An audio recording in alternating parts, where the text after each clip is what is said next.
Hello, this is George Geis. Welcome back. We're going to be talking in this video about the balance sheet and specifically the asset part of your balance sheet. Now, remember the balance sheet presents the investing and financing activities of the company. Those aspects are presented at a moment in time. For example, it might be as of December 31st, 2015, or as December 31st, 2016. It's a snapshot of a company's investing and financing at one moment in time. It's not a moving picture. Again, it's a snapshot as of a specific date. And oftentimes on a company's balance sheet, we provide two snapshots, one at the beginning of the year, one at the end of the year.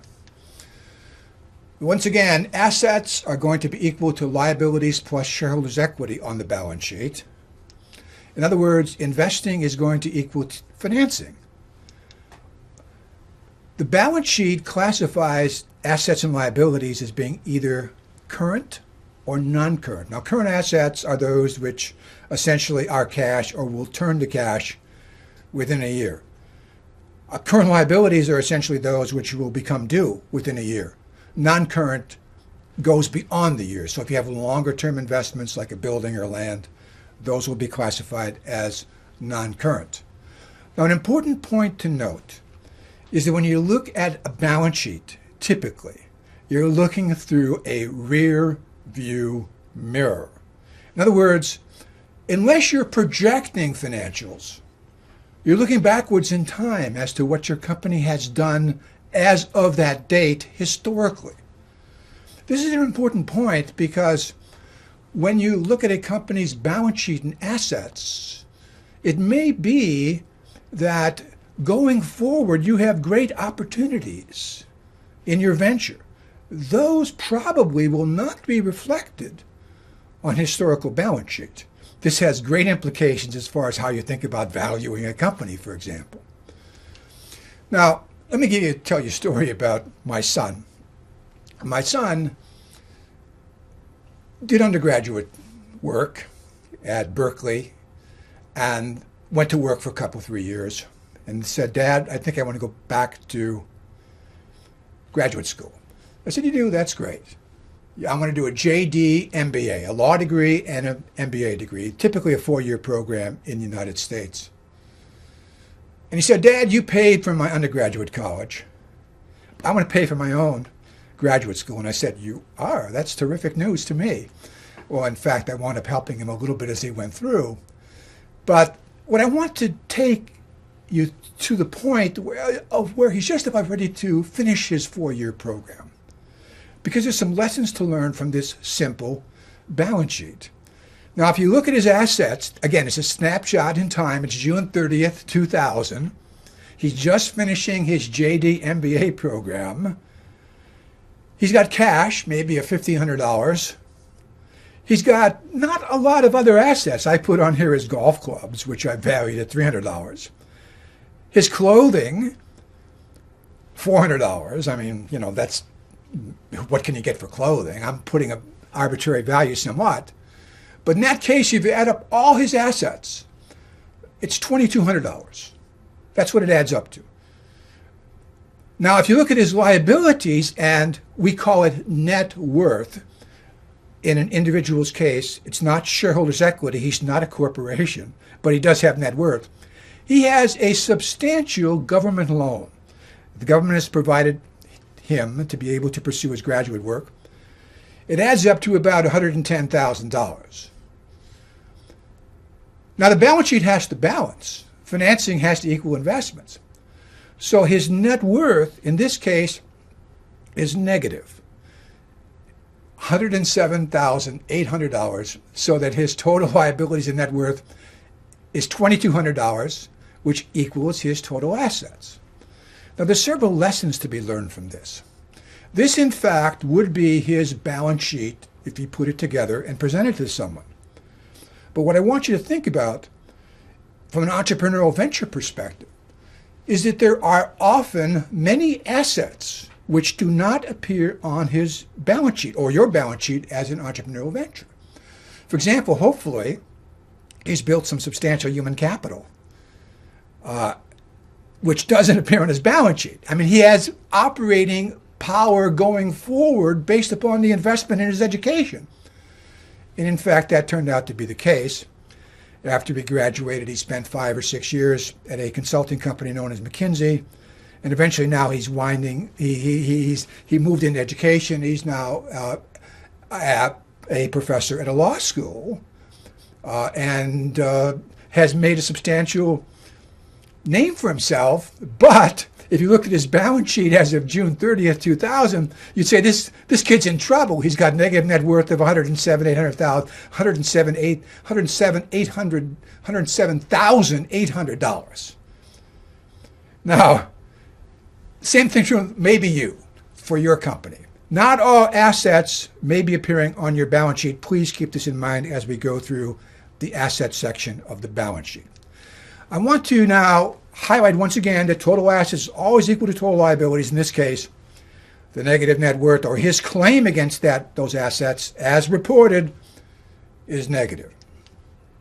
Let's look at a real balance sheet, quote unquote, for a corporation. Here, for example, is Microsoft. Notice it's June 30th, 2014. That's the snapshot of when this balance sheet is taken. We have cash and cash equivalents. Now, these are in millions, so in this case, it appears to be about $8 to $9 billion in things that are extremely close to cash.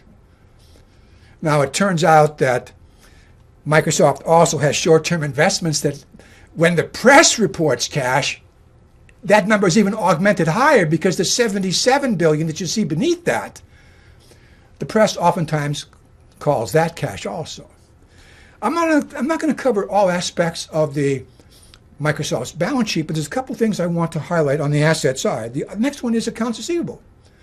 That's an asset. Notice, though, that the value of that asset is net of an allowance for doubtful accounts. So the $19.5 billion for 2014 is net of what Microsoft thinks it will not be able to collect. So there's some doubtful accounts, in this case $301 million. So oftentimes on a balance sheet, your assets will be stated net. Now we have other items on the balance sheet. For example, property, plant, and equipment.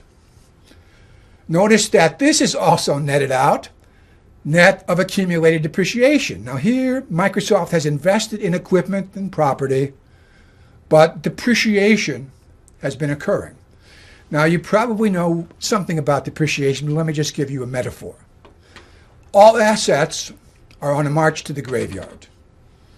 Depreciation tracks that march.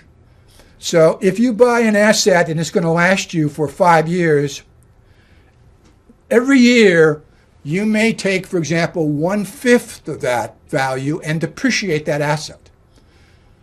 Now it may be, and this is an important point to note, that asset may in fact be appreciating. For example, you buy a building and its value is going up in the market. But on your balance sheet, it's going down because it's being depreciated. This gives rise to another very important point about assets on a balance sheet. Point number one, which I mentioned earlier about my son, was that not all assets may appear on the balance sheet. And some of the most important assets you have, for example, the fact that you have a good brand, you built a good brand name, that may not appear, that your customers are writing favorable comments about you on a website. That may not appear. So some assets don't appear. And the second point is that some assets on your balance sheet may be undervalued. The building you bought may be appreciating in value, but for financial accounting purposes and your balance sheet purposes, you're depreciating it. You're writing it down. So consequently, there's a disconnect between what we call market value and what is accounting book value. And those differences in valuations are really important for an entrepreneur to understand, and we'll be spending more time on this particular aspect as we go through this course. Now, by the way, I want you to notice something else. There's one other asset account which I want to highlight. Goodwill. Now, you may think, wow, Microsoft is showing $20 billion of goodwill on its balance sheet. Does that mean that its customers love Microsoft? They have goodwill towards the company. Can you go out as a venture and say, my customers love me? You go to the bank and say, I've got $5 million of goodwill that I think should be on my balance sheet because my customers love me. Well, I'm sorry to tell you, that's not the way that it works. Goodwill means one thing and one thing only when you see it on your balance sheet, if it ever appears. You have purchased another company, and you have paid more for that company than you can identify in net assets. So it is a value which comes up as a result of an acquisition you've done, you've performed, where you've paid more for that target, the acquisition, than you can identify as far as real assets. So this is a plug figure. What this means is that Microsoft has purchased companies, and it has not been able to identify assets that make up all the value that it's paid for that company. That's where goodwill comes about. So, in summary, the balance sheet shows a moment in time as seen through a rear view mirror. It's historical information. It's not necessarily information going forward. It tends to be historical rear view mirror type information. Not all assets appear on the balance sheet. Please remember that. That if you want to get a full picture of an organization, you have to look beyond the balance sheet. Just like I said in an earlier video, the baseball box score or the football box score doesn't tell the whole story behind what really happened in the game. There's events that occurred. There's important dimensions inside the company that are not reported on the balance sheet. For example, you may have a company culture which is really supportive and which is really engaging, engages customers. It has a great deal of force behind it. You don't see that on the balance sheet. So consequently, some important assets may not appear on your balance sheet.